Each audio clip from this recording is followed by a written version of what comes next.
Assalamualaikum warahmatullahi wabarakatuh. Perkenalkan, nama saya Zafira Rahman Utami dengan NIM 2201146. Saya di sini sebagai moderator dari kelompok 5. Sebelumnya, saya ingin mengucapkan ribuan terima kasih kepada dosen pengampu Anatomi Fisiologi 2, yaitu Ibu Apoteker Mira Febrina, Magister Sains, yang telah memberikan kesempatan bagi kelompok 5 untuk mempresentasikan hasil diskusinya. Tentu saja saya tidak sendiri, saya ditemani oleh beberapa rekan-rekan saya. Ada Ananda Juhaifah Hijriyah dengan NIM 2201099, Andika Rizky Atala dengan NIM 2201100, Angelika Usti dengan NIM 2201101, Dimas Rahman dengan NIM 2201108, Firda Aulia dengan NIM 2201112, Triana Putri Naibaho dengan NIM 2201141, Windy Wulandari dengan NIM 2201144, dan Zafira Rahman Utami, saya sendiri dengan NIM 2201146. Baiklah, pada kesempatan kali ini kami akan mendiskusikan tentang panca indera, yang mana panca indera ini berfungsi untuk mengenali perubahan yang terjadi pada tubuh. Indera pada makhluk hidup memiliki sel reseptor yang khusus. Sel-sel reseptor inilah yang berfungsi untuk mengenali perubahan lingkungan pada tubuh. Berdasarkan fungsinya terbagi menjadi dua. Yang pertama ada intereseptor dan eksoreseptor. Intereseptor ini sendiri berfungsi untuk mengenali perubahan yang ada di dalam tubuh. Sel ini biasanya ditemukan pada sel otot, sendi, dan saluran pencernaan, dan juga lainnya. Pada eksoreseptor itu berfungsi untuk mengenali perubahan di luar tubuh, yang mana eksoreseptor ini merupakan kebalikan dari intereseptor. Assalamualaikum warahmatullahi wabarakatuh. Saya Windy Wulandari dengan NIM 2201144 akan melanjutkan materi dari pemateri sebelumnya. Di sini saya akan menjelaskan apa-apa saja yang termasuk ke dalam eksoreseptor. Ada 5 yang termasuk ke dalam eksoreseptor. Yang pertama ada indera penglihatan, yaitu mata. Yang kedua ada indera pendengar, yaitu telinga. Yang ketiga ada indera peraba, yaitu kulit. Yang keempat ada indera pengecap, yaitu lidah. Dan yang kelima ada indera pembau, yaitu hidung. Di sini saya akan menjelaskan yang pertama, yaitu indera penglihatan. Baiklah, yang pertama yaitu indera penglihatan atau mata. Indera penglihatan pada manusia ini adalah mata. Indera penglihatan ini juga disebut fosforeseptor karena mata sangat peka terhadap cahaya. Mata ini merupakan organ indera khusus yang mampu menerima gambar visual. Selanjutnya, setelah diterima, gambar visual ini akan ditransferkan ke otak. Nah, mata juga mempunyai reseptor khusus untuk mengenali perubahan sinar dan warna.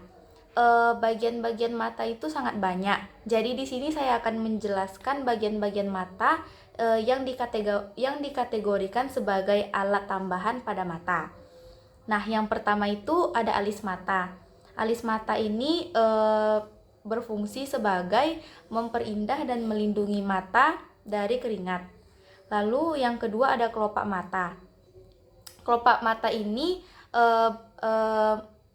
berfungsi sebagai otot gerak. Jadi kelopak mata ini adalah yang menggerakkan mata kita.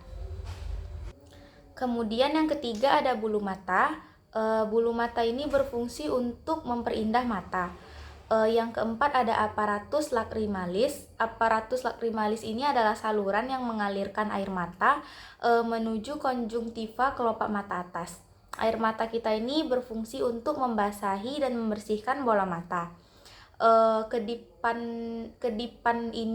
mata kita itu membantu untuk menyebarkan air mata agar bisa merambat ke seluruh bagian mata. Selanjutnya, selain alat tambahan pada mata manusia, saya akan menjelaskan bola mata manusia. Bola mata manusia ini berbentuk bulat dan agak pipih dari atas ke bawah. Bola mata mempunyai diameter 24-25 mm. 5 dari 6 bagiannya ini terbenam dalam rongga mata dan hanya 1 dari 6 bagian ini yang tampak dari luar. Bola mata ini dilindungi oleh pelupuk mata, dapat terbuka dan bila tidur mata akan menutup. Bola mata ini dapat bergerak ke kanan dan ke kiri, ke atas dan ke bawah. Gerakan ini dipancing dan dilakukan oleh otot mata.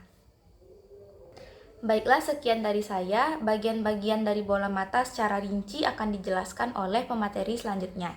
Terima kasih. Assalamualaikum warahmatullahi wabarakatuh. Perkenalkan, nama saya Angelika Usti dengan NIM 2201101. Selanjutnya yaitu bagian-bagian dari bola mata. Pertama itu dinding bola mata yang terdiri dari 3, yaitu tunika fibrosa, lapisan bagian luar, tunika vaskulosa, lapisan bagian tengah, dan tunika nervosa, lapisan bagian dalam. Yang kedua itu ada vascularis yang terdiri dari arteria ophthalmica. Lalu yang kedua nervus opticus melalui canalis opticus. Yang keempat, cabang pertama itu ada arteri retina centralis yang mana masuk ke nervus opticus sekitar 8-12 mm. Yang kelima, cabang lain ke palpebra dalam bentuk arkade. Lalu selanjutnya itu ada bagian inervasi, yaitu saraf pada orbita terdiri dari saraf motorik dan saraf sensoris. Selanjutnya yaitu indera penciuman. Saat manusia baru lahir, indera penciuman itu akan lebih kuat dibandingkan saat dewasa. Manusia itu dapat membedakan 2000 sampai 4000 penciuman yang berbeda. Karena indera pembawa manusia itu berupa kemoreseptor yang terdapat di permukaan dalam hidung, yaitu ada lapisan lendir di bagian atas. Baiklah, selanjutnya yaitu indera penciuman. Indera pembawa manusia ini berupa komoreseptor yang terdapat di permukaan dalam hidung, yaitu lapisan lendir bagian atas. Reseptor pencium tidak bergelombang seperti tunas pengecap. Nah, bagian-bagian dari hidung ini terdiri dari bagian hidung eksternal dan bagian hidung internal. Bagian hidung eksternal ini berbentuk piramis disertai dengan suatu akar dan dasar. Bagian ini tersusun dari kerangka kerja tulang, kartilago hialin, dan jaringan fibriareolar. Nah, bagian hidung internal itu terdiri atas struktur yang membentang dari nares anterior hingga koakna di posterior yang memisahkan rongga hidung dari nasofaring. Pertama itu ada septum nasi, membagi bagian hidung dalam menjadi kavum nasi kanan dan kiri. Setiap kavum nasi itu memiliki 4 buah dinding, yaitu dinding medial, lateral, inferior, dan superior. Bagian inferior kavum nasi itu berbatasan dengan kavum oris dipisahkan oleh palatum durum. Ke arah posterior berhubungan dengan nasofaring melalui koana. Di sebelah lateral dan depan itu dibatasi oleh nasus externus. Di sebelah lateral belakang itu berbatasan dengan orbita. Selanjutnya itu ada naris atau nostril eksternal dibatasi oleh kartilago nasal. Sinus paranasal itu adalah kantung tertutup yang dilapisi oleh membran mukosa. Berjumlah 4 pasang, yaitu sinus frontalis, sinus ethmoidalis, sinus maxillaris, dan sinus sphenoidalis. Selanjutnya itu tulang hidung terdiri dari tulang nasal yang membentuk jembatan dan bagian superior kedua sisi hidung. Selanjutnya yaitu cara kerja hidung. Indera penciuman mendeteksi zat yang melepaskan molekul-molekul di udara. Di atap rongga hidung terdapat olfactory epithelium yang sangat sensitif terhadap molekul-molekul bau, karena pada bagian ini ada bagian pendeteksi bau atau smell receptor. Reseptor ini jumlahnya sangat banyak, ada sekitar 10 juta. Ketika partikel bau tertangkap oleh reseptor, sinyal ini akan dikirimkan ke olfactory bulb melalui saraf olfactory. Bagian inilah yang mengirim sinyal ke otak dan kemudian diproses oleh otak. Selanjutnya itu fungsi hidung. Pertama ada fungsi respirasi, itu untuk mengatur kondisi udara atau air conditioning, penyaring udara, humidifikasi, penyeimbang dalam pertukaran tekanan, dan mekanisme imunologi lokal. Yang kedua ada fungsi penghidu, karena terdapat mukosa olfaktorus atau penciuman dan reservoir udara untuk menapis mukosa penghidu. Selanjutnya fungsi fonetik yang berguna untuk resonansi suara, membantu proses berbicara dan mencegah hantaran suara sendiri melalui konduksi tulang. Nah, selanjutnya fungsi statistik dan mekanik untuk meringankan beban kepala, proteksi terhadap trauma, dan pelindung panas. Selanjutnya kelainan pada hidung. Pertama ada angiofibroma juvenil, itu merupakan tumor jinak pada hidung bagian belakang atau tenggorokan bagian atas ke nasofaring. yang mengandung pembuluh darah. Tumor ini paling sering ditemukan pada anak laki-laki yang sedang mengalami masa puber. Selanjutnya yaitu ada papiloma juvenil. Itu merupakan tumor jinak pada kotak suara atau laring. Papiloma ini disebabkan oleh virus. Papiloma dapat ditemukan pada anak usia 1 tahun.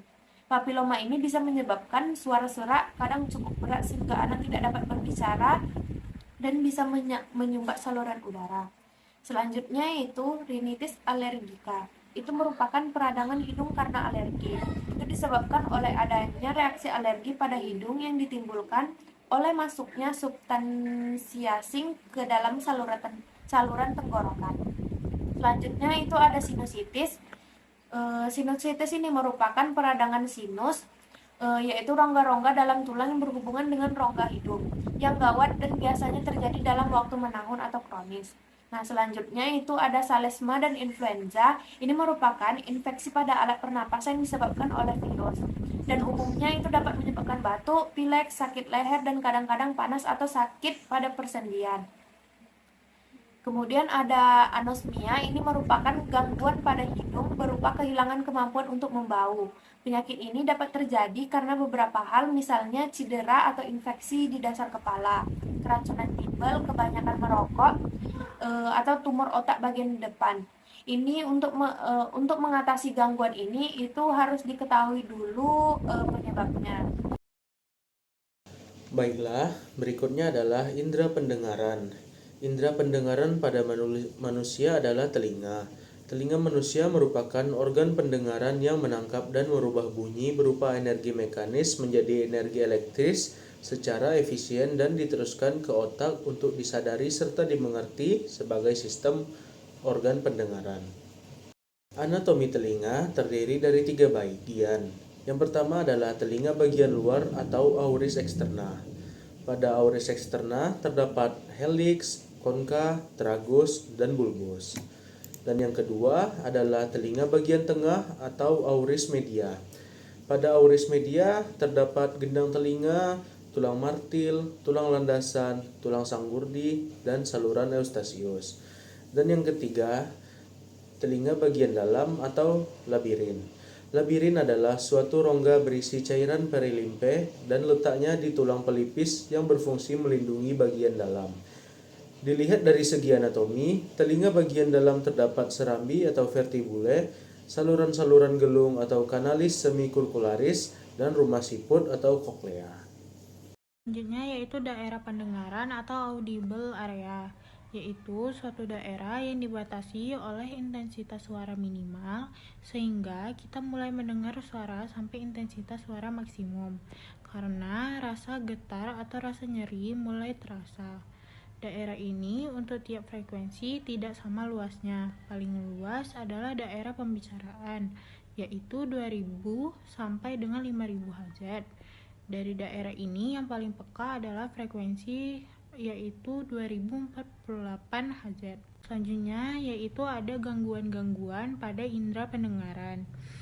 Yang pertama yaitu tuli, yang kedua congek, yang ketiga otitis eksterna, yang keempat yaitu perikondritis. Baik, selanjutnya adalah indera pengecapan. Pada tubuh manusia terdapat indera pengecapan pada bagian lidah, yang dimana zat perangsangnya itu adalah zat kimia yang larut dalam air, atau reseptornya itu adalah ludah dan langit-langit mulut. Bisa kita perhatikan pada gambar anatomi lidah, dapat ditemukan sel pengecap, pori pengecap, sel basal, sel penyokong. Terdapat juga 3 jenis papila. Yang pertama ada papila circumvallata, yang kedua papila fungiformis, yang ketiga papila filiformis. Untuk papila circumvallata itu dia itu berbentuk bulat atau biasa disebut dengan sirkum, dan terdiri dari 8 hingga 12 buah. Dia itu tersusun seperti huruf F di belakang lidah. Dia itu melintang pada pangkal lidah, dan jenis papilanya itu juga adalah jenis papila yang besar. Masing-masing papilanya itu dikelilingi lekuk seperti parit. Yang kedua ada papilla pungiformis. Pungiformis ini dia itu berbentuk seperti jamur atau fungi dan tonjolan-tonjolan dengan tangkai yang berukuran kecil dan permukaannya menyebar pada permukaan ujung dan sisi lidah. Selanjutnya adalah papilla filiformis. Papilla filiformis ini dia itu berbentuk seperti benang halus dan sangat banyak ditemui dan terdapat juga pada seluruh permukaan lidah. Kegunaan dari papilla ini yaitu untuk menerima rasa sentuh daripada pengecapan.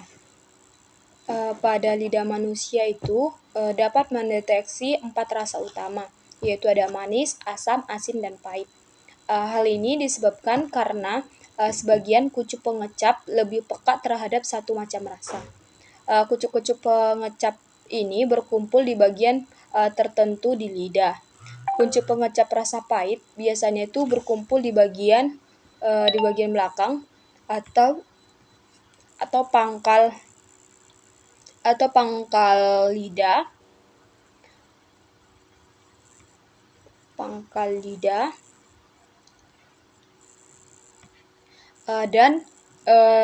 Dan juga dia itu tidak terbentuk oleh satu zat kimia. Dan zat pembentuk rasa manis bila terjadi perubahan pada struktur kimianya dapat menjadi pahit. Rasa pahit juga dapat mengindikasi bahwa makanan tersebut mengandung toksin dan atau beracun. Yang kedua ada kucup pengecap rasa asam, terdapat di tepi belakang kanan kiri lidah. Untuk rasa asam, dia itu disebabkan oleh asam karena konsentrasi ionnya hidrogen.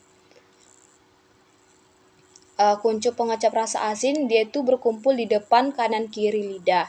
Untuk asin, dia itu dihasilkan oleh garam terionisasi karena konsentrasinya natrium. Dan yang terakhir itu adalah kuncup pengecap rasa manis, berkumpul pada bagian ujung depan lidah. Untuk yang rasa manis ini, dia itu dibentuk oleh beberapa zat kimia organik seperti gula, glikol, alkohol, aldehid, keton, amida, ester, asam amino, protein, asam sulfonat, asam halogenasi, garam anorganik dari timah dan berilium. Baik, selanjutnya adalah gangguan-gangguan yang ditemukan pada indera pengecapan. Untuk gangguan pertama itu adalah hipogeusia.